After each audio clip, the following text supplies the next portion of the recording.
Hi Geoff. Hiya Paul, good to see you again. Likewise. So, we're here to talk about your short films. Yeah, because they're very relevant to what we do, aren't they? Yes. You often look at the short films and you go, because I write motivational books, I write spiritual books, metaphysical books. And then it's easy to see the films and plays as separate, but they're not separate. They're all part of my own process. When I write a film, I don't know, I'm not sure that everybody does this, and they probably don't, but I write a film as a form of individuation. So I have stuff in my unconscious that I bring up and bring into conscious knowing. It's called individuation. It's from Jungian psychology. But basically, you're just bringing up old wounds, old scars. You're bringing them from the unconscious where they're stuck, and you're bringing them into conscious knowing. So our consciousness is limited by old wounds and old scars and old beliefs, old perceptions, that kind of thing. So when I write a film, like for instance, you're talking about Bouncer, which is my first short film. I'd started to write a Club, which is the first feature film. And then I got introduced to Natasha Carlish and Michael Bay Clifford, who were producer and director, and they asked me to do a short film. And he said he likes to listen to bouncers in gyms talking about what happened the night before. And so I said, I'll write a film about that. So it was a 10-minute film. But when I started to write bits of it, I remember saying to Shaun, have I listened to this? This sounds good. And I started to read it to her, and I just suddenly burst out crying. I was just sobbing. And it was like, just took me by surprise, because I was writing about things that I'd not looked at. I was writing about things that I'd not understood, or that, I was kind of processing. I'd got an experience and I was processing it. So I was obviously something in me that was nervous about writing about what I'd experienced. Because as I'd lost a few friends when I was on the door. A few of my friends got murdered. So when I'm writing Bouncer, which is a 10-minute film, encapsulating, 10 years on the door, or however long it did, you're bringing that all that through. And this is a story about somebody being murdered. It is a story about violence, and it's also a story about me. It's a story about me. Like the Ray Winstone character in the film, he understands metaphysics. He understands karma. He understands reciprocity. He understands that if I kill this guy, if I choke this guy out and he dies, I'm going to go to prison, and that's going to devastate my life. It's going to devastate my family. I probably won't have a family when I come out. I'll be a different person. They'll be different people. But he can't take it. He understands karma. And he understands reciprocity, but he can't stop himself from being violent. He still has to seek revenge. So in the film, he's saying, it's like karma, it's like time and the tide. No man can stop it. He understands that what he's about to do in revenge for his friend that's been killed is going to end his life. It's going to give him life in prison, and it will end his life as he knows it, even though he can recover. So it was me.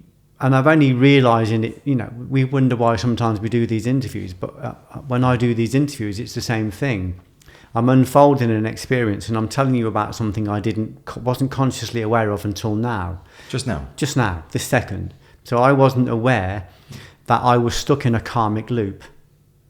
People were violent to me, I was violent back, and it just keeps perpetuating itself. I mean, I broke out of that. But I didn't understand why Bouncer was so hard to write, and why I didn't want to write it, and why it was quite scary. When they sent me the first cut, I remember lying on the floor and saying, I can't see it. I felt like a fly on a television screen. I couldn't see it. Is it any good? I don't know. Why I just couldn't see it. That's interesting. Didn't want to see it. My consciousness wasn't wide enough to understand what I was looking at. So did you... But watching it, was there any part of you that said that's a really powerful film? No, I couldn't see it. But it's powerful. Very powerful. Ray Winstone's amazing, and performances are fantastic. It's funny. It's brilliant writing, and I know it's brilliant because I know I didn't do it. I know it came through me. I know it just came through me in one lump. So at what point did you go, yeah, that's a really good film? Only when I could start to see it from other people's perspectives. It's like I pulled back from it. Like if you imagine a fly on a television screen, you can't see a picture because you're too close to it. So as I pull back, and that's probably 30 years ago now, so I'm starting to get a better perspective of it now, today. I understood that I was stuck in a karmic loop, not just with the violence, but the Bouncer is about a man that has a fear of violence, an unconscious fear of violence, and the perception of that fear projects all of his fearful characters into the world. So he's creating violent people, he's creating violent infrastructure. Everywhere he goes, or everywhere I went, there was violence, but he doesn't know he's doing it, it's unconscious. So you've got this brilliant light, the light of God coming through this distorted film, and it's projecting onto the world. And I'm out in the world trying to develop techniques to manage and control and destroy the very monsters I've created and forgotten. I've created them and not realised I've created them. Then I've gone out and developed techniques to defeat the very monsters that I've created and forgotten. So eventually I was able to see this. And instead of going out into the world to try and fix the things in the world, instead of trying to fix the projections, in other words, instead of trying to fix the film at the level of the screen, I've come back to the projector. And I go, no, there's nothing wrong with the world. What's wrong is my perception. This is what Marcus Aurelius talks about. You know, there are no facts or just opinions. You know, there are no truths, just perceptions. But beyond those perceptions, beyond denotation, there is a truth. So what the good thing about Bouncer is that I wrote it 30 years ago, and I'm still learning to understand it today. So when I talk about something like that, it helps me to understand it.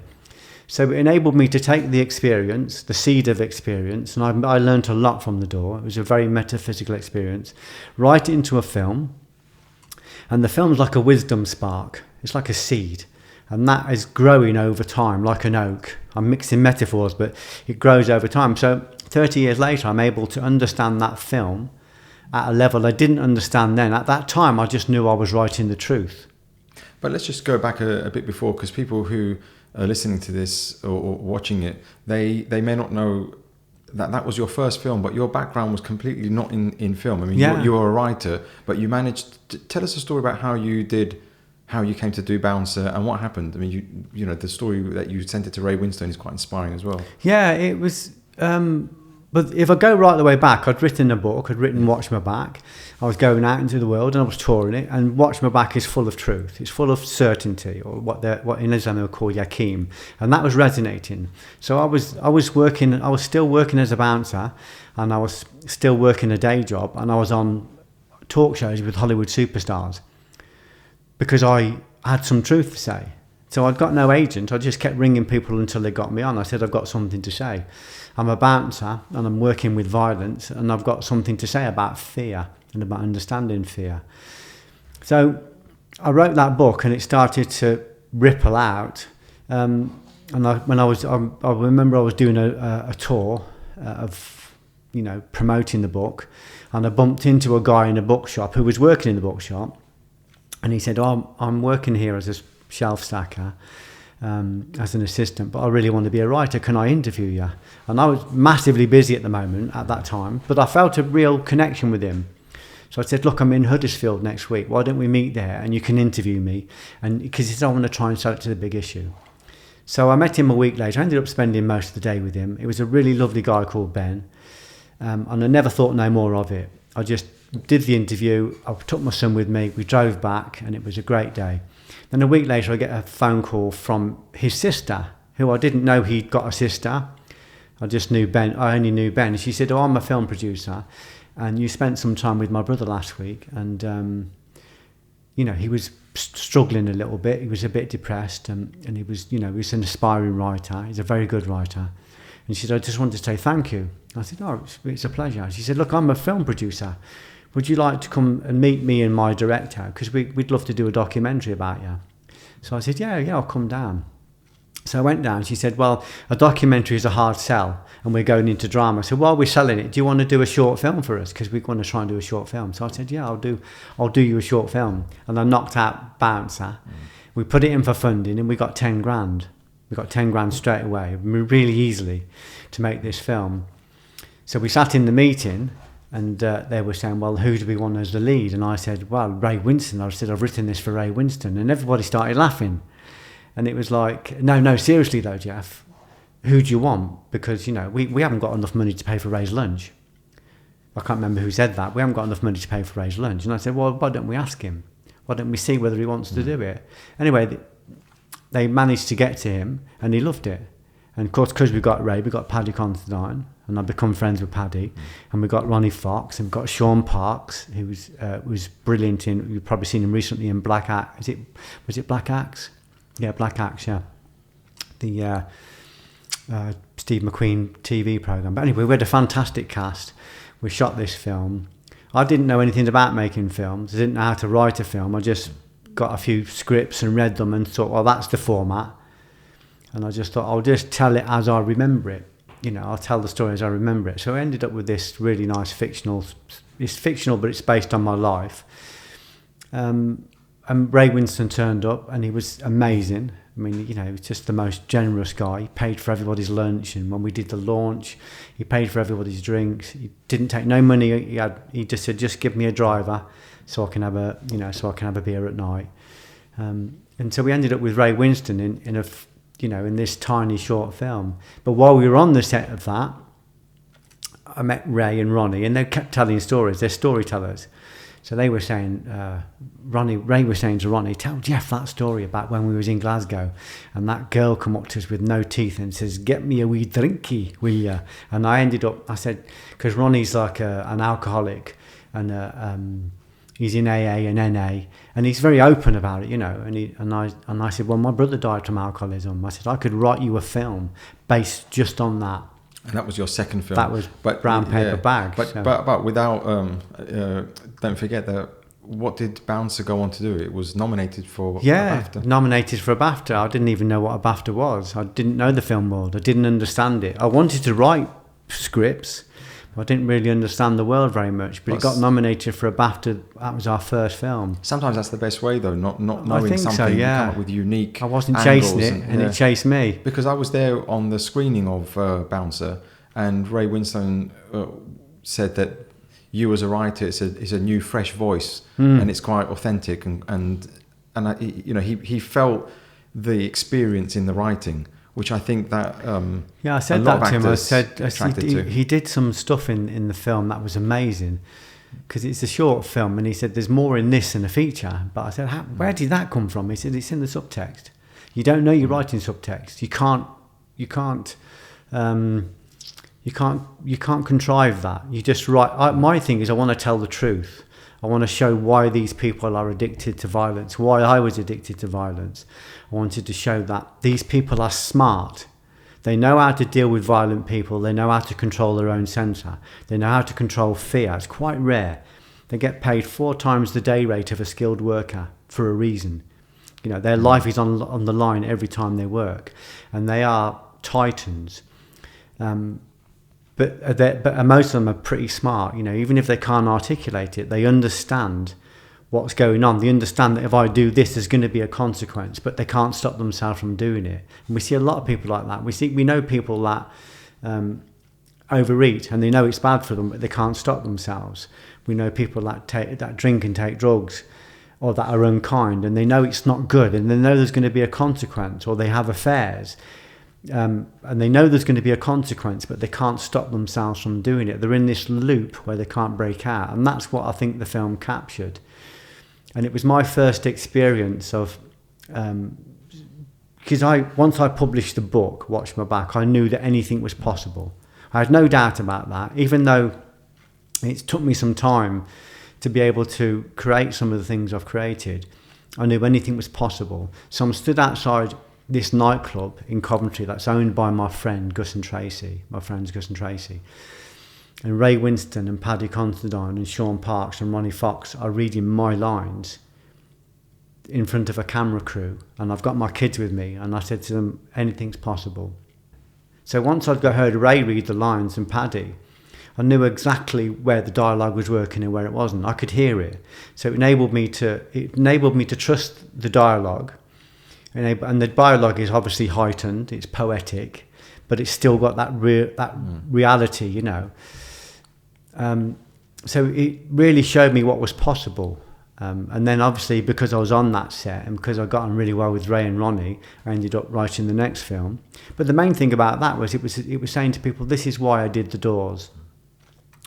I'm in a world of martial arts, and nobody talks about fear, and nobody talks about efficacy, whether something's going to work outside the chip shop on a Friday night.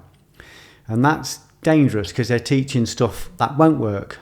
They're teaching stuff that's going to shatter, you know. And it's not that people are telling lies. They're telling what they think is the truth, but it's not tested. Yeah, they haven't gone to the arena that you went into No. on The Door. So that was, I think that's what Ray Winstone really liked in the script. Yeah, he liked the authenticity. The authenticity, yeah. And he's talking about fear. He's not saying, look at me, I'm a titan. He's saying, look at my leg, look at me tapping my foot. I'm tapping my foot to hide the foot tremor that's found its way to my knees. We're all full of fear.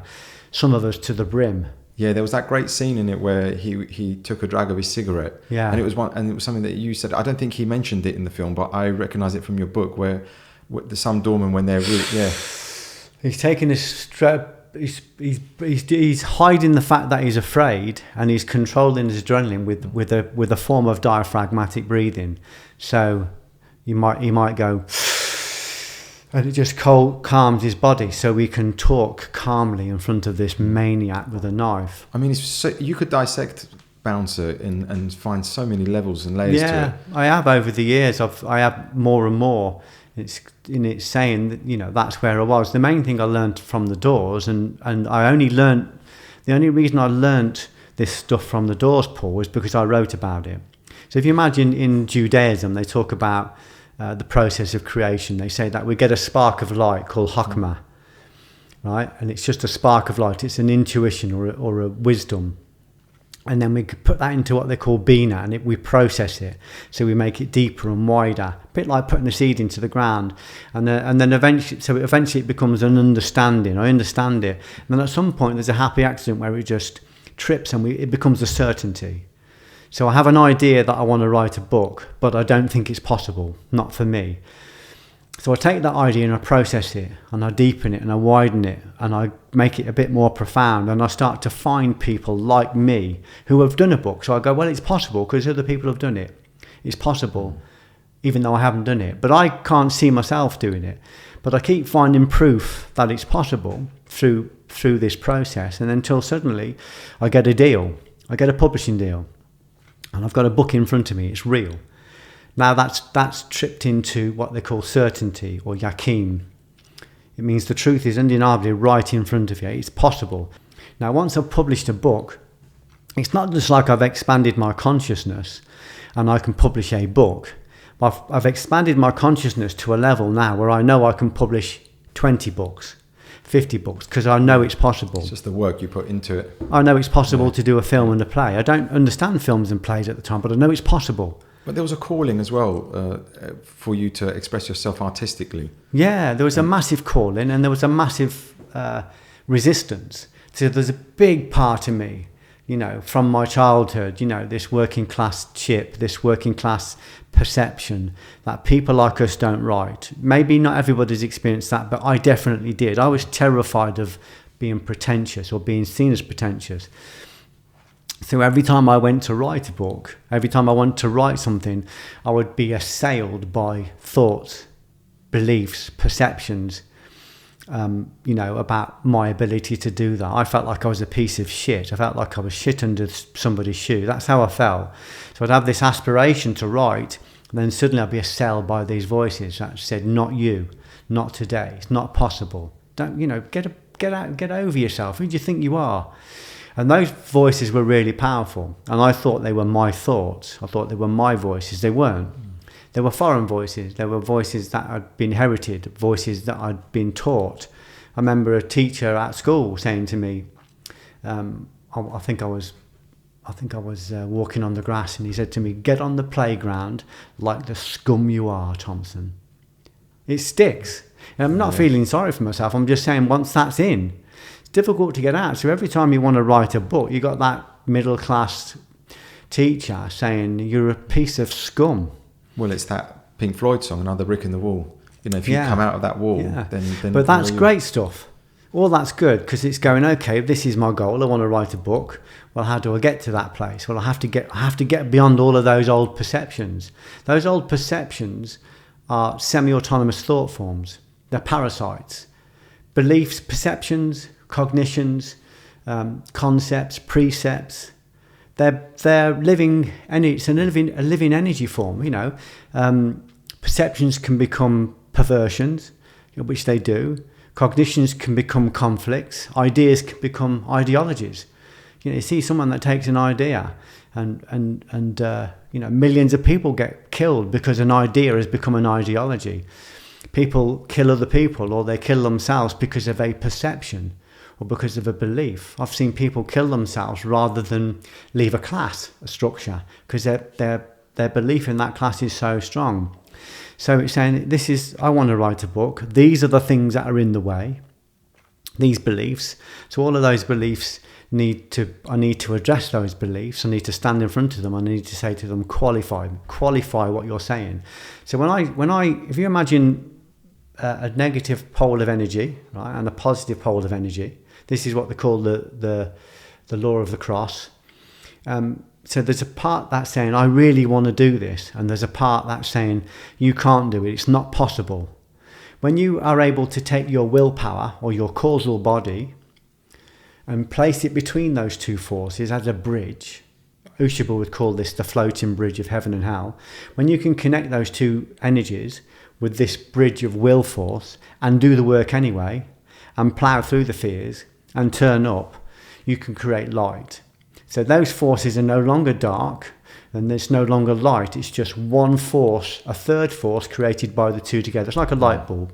Negative terminal, positive terminal, and the filament between the two that creates light.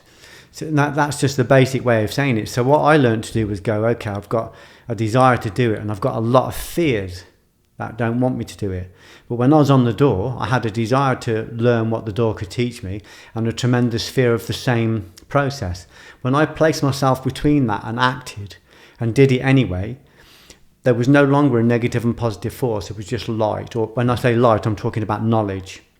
You could call it chi or ki, or Ushba would call it attractive forces. You could call it the philosopher's stone, like a tincture of wisdom. You could call it Hokmah. There's lots of names for it in the different places, but suddenly you have a desire to work the door, you have a fear to work the door, you have developed the willpower enough to place yourself between those two forces and do the door, and you are suddenly given wisdom. Yeah, it gives you energy. I mean, I was about to say those negative voices, when you confront them and you don't listen to them, did that give you that extra motivation and that energy? Yeah, but that's because we place ourselves between those two forces. So there's a force saying, I would really like to not work a normal job. I don't want to do a 9 to 5. I don't want to work in a factory with all this promised security and all the rest of it. I have a desire to do it, but I have a fear because I don't know what it means. I don't understand it. But when I placed myself between those two forces and gave up my job and started to teach full time and write, I created knowledge. Well, you could call it light or you could call it energy, but it's a third force. So when you create that knowledge and you process that, which is what we're doing now, we're still processing the same seed, your awareness expands. So suddenly you go, oh, not only is it possible to write a book, but I can write a film. Not only is it possible to write a film, I can write, if I've got a truth, I can win a BAFTA.